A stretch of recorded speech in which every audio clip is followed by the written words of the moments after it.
This week for EMN5, we're going to talk about some different treatments for hypertensive emergencies. So first, let's go through a couple definitions. First, we have hypertensive urgency versus emergency. For hypertensive urgency, it basically means the blood pressure is high, but really there are no other symptoms that the patient has, maybe mild headache. In hypertensive emergency, that means that the blood pressure is high, usually we say kind of 180 over 110, plus some evidence of end organ damage. And that can be in a lot of different areas, brain, heart, kidneys. So things we're going to look for in the emergency room is high blood pressure plus maybe blurred vision, altered mental status, seizures, stroke, so some kind of focal neurodeficit, chest pain, shortness of breath, renal failure, all these different things. Okay, so now we have a patient. We're concerned about hypertensive emergency. Let's talk through a bunch of different scenarios. I'm going to give you a case, and then we'll talk about which hypertensive emergency we're dealing with, and then talk about what treatment is appropriate for each case. So let's start off with, we're transporting a 67-year-old male, has a history of hypertension, and we're called for respiratory distress. The patient is satting pretty low in the 80s, pretty hypertensive. Pink frothy sputum, tripoding, you just hear crackles all the way up to their chin. They have pitting edema in the legs. What do you think we're dealing with here? Good, so this would be an acute CHF exacerbation. So what we're going to use for treatment here are nitroglycerin. You can either do the sublingual or do a patch, and then once you get in the ER, you can even put them on a drip. You want to give them Lasix to help diurese, and also probably put them on BiPAP to help push the fluid out of the lungs. Things we do not want to use here are beta blockers. All right, next case. We have a 36-year-old female. We're called for seizures. She has a blood pressure of 145 over 80, so not too bad. But she's still seizing despite 3 times of Ativan, and so we do decide to intubate her. What are we missing here? Young, female. Yeah, so we need to ask about pregnancy status, right? And as the husband then informs us, she is 1 week postpartum. So now let's think back. Is that blood pressure high for a female who's just postpartum or pregnant? Yeah, it is. And here's what we're dealing with here is eclampsia.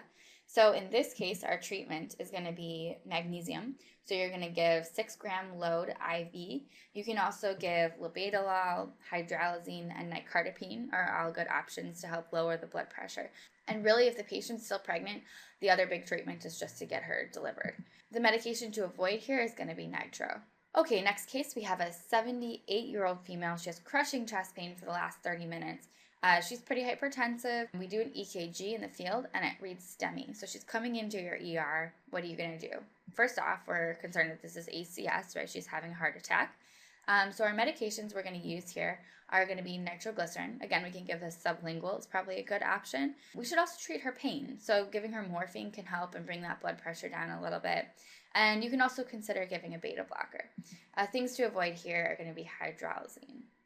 All right, next case, we have a 75-year-old male.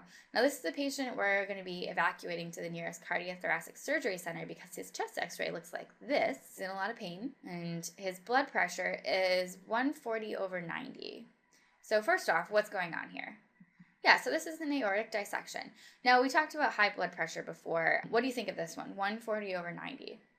Now, in this case with aortic dissection, that is considered a high blood pressure. And our whole goal is to keep the blood pressure low and the heart rate low to decrease the shearing forces for the aortic dissection. So our goal blood pressure is actually going to be really low. It's like 90 to 110, and the heart rate should be down 60s to 70s. So medications we want to use, beta blockers are a great choice. Asimolol works very well.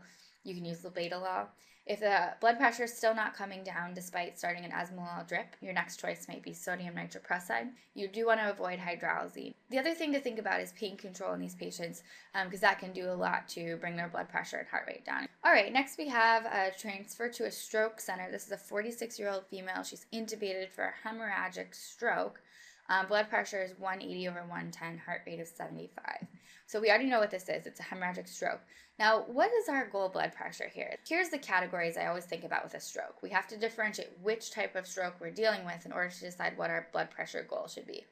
If it's a hemorrhagic stroke, our goal is going to be lower, right? Your blood pressure here, systolic, should be less than 160. Now, ischemic, you have to divide into patients that are eligible for TPA and those that aren't.